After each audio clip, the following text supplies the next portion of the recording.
బులెటిన్లో breaking news చూస్తున్నాం. AP cabinet భేటీ ముగిసింది. సీఎం చంద్రబాబు అధ్యక్షతన దాదాపుగా 3 గంటల పాటు ఈ సమావేశం కొనసాగింది. దాదాపు 25 అంశాలపై చర్చించిన కేబినెట్ కీలక నిర్ణయాలు తీసుకుంది.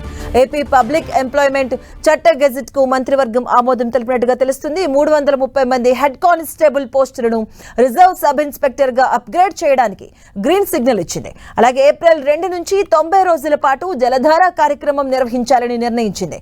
మే 15 నాటికి సాగునీటిని విడుదల చేయాలని సీఎం చంద్రబాబు ఆదేశాలు జారీ చేశారు. 119 కోట్లతో తెలుగు కల్చరల్ సెంటర్ నిర్మాణం చేపట్టాలని నిర్ణయించిన cabinet Polavaram project head works తో అదనపు గ్రానైట్ కొనుగోలు, లైనింగ్ పనులకు 23 కోట్ల 47 లక్షల రూపాయలు నిధులు కేటాయించింది. పోలవరం ప్యాకేజ్ 64 పనులకు 24 కోట్ల 51 లక్షలు, ధవళేశ్వరం ఇరిగేషన్ సర్కిల్లో అత్యవసర మరమ్మతులకు 2 కోట్ల 55 లక్షలు మంజూరు చేసింది ఏపీ కేబినెట్.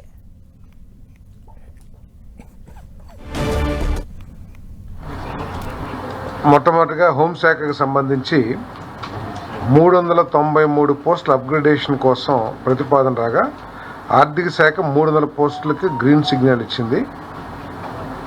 ఏపీఎస్పీలోని 2, 3, 5, 6, 9, 11, 14, 16 బెటాలియన్లో పనిచేస్తున్న ప్రస్తుతం 300 మంది హెడ్ కానిస్టేబుల్ పోస్టులను అసిస్టెంట్ రిజర్వ్ సబ్ ఇన్స్పెక్టర్ల స్థాయికి పెంచడానికి మంత్రిమండలి ఆమోదం తెలిపింది. అమరావతిలోని నీరుకొండలో ఈపీసీ కాంట్రాక్ట్ పద్ధతిలో తెలుగు కల్చరల్ సెంటర్ నిర్మాణ పనులకు జీఎస్టీ మరియు ఇతర నిబంధనలతో కలిపి 119.27 కోట్ల మొత్తానికి రాష్ట్ర మంత్రి మండలి పరిపాలన ఆమోదం తెలిపింది.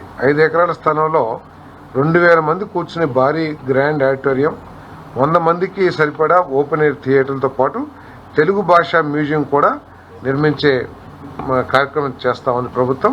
మరి దానికి 119.27 కోట్లు శాంక్షన్ చేయడం జరిగిందని. ఆంధ్రప్రదేశ్లో మిషన్ శక్తి కింద సఖీ నివాస్ పథకం క్రష్ సదుపాయంతో కూడిన వర్కింగ్ విమెన్స్ హాస్టల్స్ అమలు చేయడానికి ఆమోదం తెలిపింది. నీటి ఎద్దడి ఎదుర్కొన్న 3000 నివాస ప్రాంతాలకు సురక్షితమైన తాగునీరు అందించడానికి ఆర్డబ్ల్యూఎస్ ఎస్డిఎస్ ప్లేన్ గ్రాంట్ కింద మొదట్లో ప్రారంభించి జేజేఎం ద్వారా నిధులు సమకూర్చుకునే పద్ధతిలో 1814.71 కోట్ల వ్యయంతో చేపట్టిన 3000 పనులకు రాష్ట్ర మంత్రి మండలి పరిపాలన ఆమోదం తెలిపిందని చెప్పేసి మనం చేస్తాం.